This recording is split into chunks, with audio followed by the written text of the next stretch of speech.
Gold trusted gold buyers మీరు తాకట్టు పెట్టిన బంగారాన్ని విడిపించి ఈ రోజు ఉన్న మార్కెట్ ధరకు కొనబడను. ఢిల్లీ బాంబ్ బ్లాస్ట్ తర్వాత దేశవ్యాప్తంగా హై అలర్ట్ కొనసాగుతోంది. బాంబు పేలుళ్లలో ఇప్పటికే 13 మంది చనిపోయారు. హైదరాబాద్, బొంబాయిలలో హై అలర్ట్ ప్రకటించి విస్తృత తనిఖీలు చేస్తున్నాయి భద్రతా దళాలు. ఢిల్లీలోని ముఖ్యమైన ప్రాంతాల్లో భద్రత మరింత కట్టుదిట్టం చేశారు పోలీసులు. దేశవ్యాప్తంగా అన్ని ప్రాంతాల్లో భద్రతను కట్టుదిట్టం చేయాలని హోంశాఖ ఆదేశించింది. కారు యజమానితో సహా ముగ్గురిని అదుపులోనికి తీసుకుని విచారణ చేస్తున్నారు పోలీసులు. ఢిల్లీ పేలుడు ఘటన ఆత్మాహుతి దాడిగా పోలీసులు అనుమానం వ్యక్తం చేస్తున్నారు. ఎన్ఐఏ రంగంలోనికి దిగింది. ఎర్రకోట సమీపంలో పేలుడు ధాటికి 13 మంది మృతి చెందగా 24 మంది తీవ్ర గాయాలు పాలయ్యారు. కదులుతున్న వాహనంలోని పేలుడు జరిగినట్టు నిర్ధారణ అయింది. పరిస్థితిని అమిత్ షా సమీక్షించారు. ఎన్ఐఏ, ఎన్ఎస్జీ రంగంలోనికి దిగాయి. ఉదయం ఉగ్రమూట అరెస్ట్ అయింది. సాయంత్రం పేలుడు కుట్ర కోణంపై దర్యాప్తు కొనసాగుతోంది. ఢిల్లీతో పాటు ఉత్తరప్రదేశ్, మహారాష్ట్ర, కేరళలో హై అలర్ట్ ప్రకటించారు.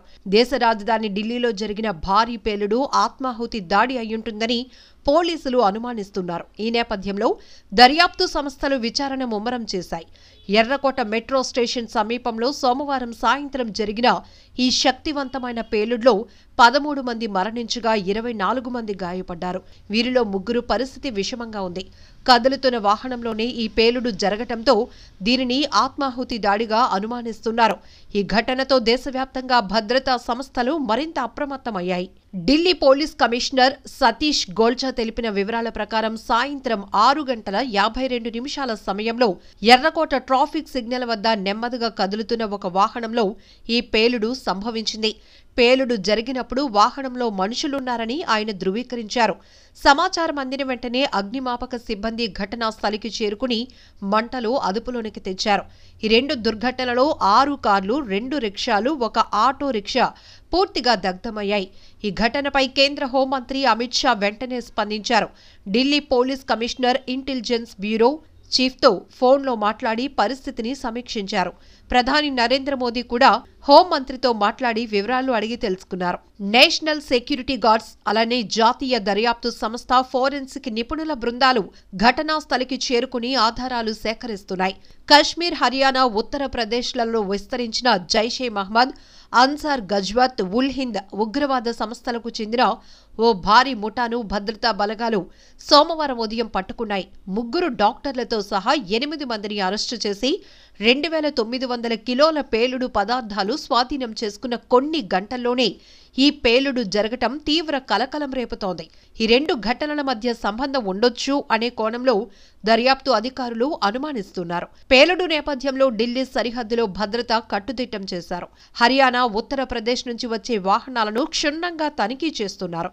రైల్వే స్టేషన్లు, మెట్రో ప్రాంగణాల్లో నిఘా పెంచారు. ముందస్తు జాగ్రత్త చర్యగా మహారాష్ట్ర, ఉత్తరప్రదేశ్, కేరళ రాష్ట్రాల్లో కూడా పోలీసులు హై అలర్ట్ ప్రకటించి కీలక ప్రాంతాల్లో భద్రతను పటిష్టం చేశారు. ఢిల్లీ పేలుళ్లకు సంబంధించి వివరాలు ప్రకటించారు కేంద్ర హోంమంత్రి అమిత్ షా. I-20 కారులో సంభవించిందని ధృవీకరించారు. ఈ కారు పేలుళ్ల వల్ల కొన్ని వాహనాలు ధ్వంసమయ్యాయి. కొంతమంది ప్రాణాలు కూడా కోల్పోయారు. ఇప్పటికే క్షతగాత్రులకు మెరుగైన ట్రీట్మెంట్ అందించాలని కూడా ఆదేశాలు ఇచ్చినట్టు కూడా చెప్తున్నారు.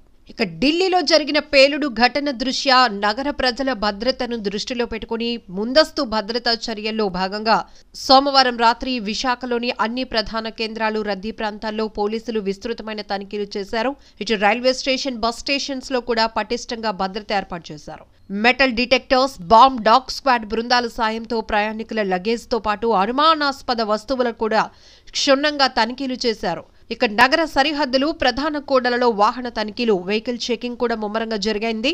అనుమానాస్పదంగా కనిపించిన వాహనాలను వెంటనే ఆపేసి అందులో వ్యక్తుల వివరాలు కూడా పరిశీలించారు. లాడ్జ్లు, హోటల్లో కూడా ఆకస్మిక తనిఖీలు జరిగాయి.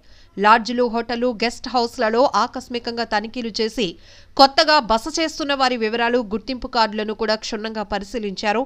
అనుమానాస్పద వ్యక్తులు ఎవరైనా తలదాచుకుంటున్నారేమో అని కూడా గాలించారు. కార్గో, కొరియర్ కార్యాలయాల పర్యవేక్షణ కూడా కొనసాగుతోంది. ఇప్పటికే కార్గో సర్వీస్ సెంటర్లు, కొరియర్ కార్యాలయాలు గిడ్డంగులను కూడా పరిశీలించి పంపబడుతున్నటువంటి పార్సెల్స్ వివరాలు కూడా నమోదు చేసుకున్నారు. పోలీస్ అధికారులు ఈ సందర్భంగా ప్రజలకు విజ్ఞప్తి చేస్తున్నారు. ఎటువంటి భయాందోళనకైతే గురి కావద్దు, పోలీసుల భద్రతా చర్యలకు పూర్తిగా సహకరించాలని కోరుతున్నారు. అనుమానాస్పద వ్యక్తులు కానీ వస్తువులు కానీ సంఘటనలు ఏవైనా గనక మీ దృష్టికి వస్తే వెంటనే 112కు డయల్ చేసి సమాచారం అందించాలని, స్థానిక పోలీస్ స్టేషన్లో ఇన్ఫర్మేషన్ ఇవ్వాలని కూడా ప్రజలకు సూచిస్తున్నారు.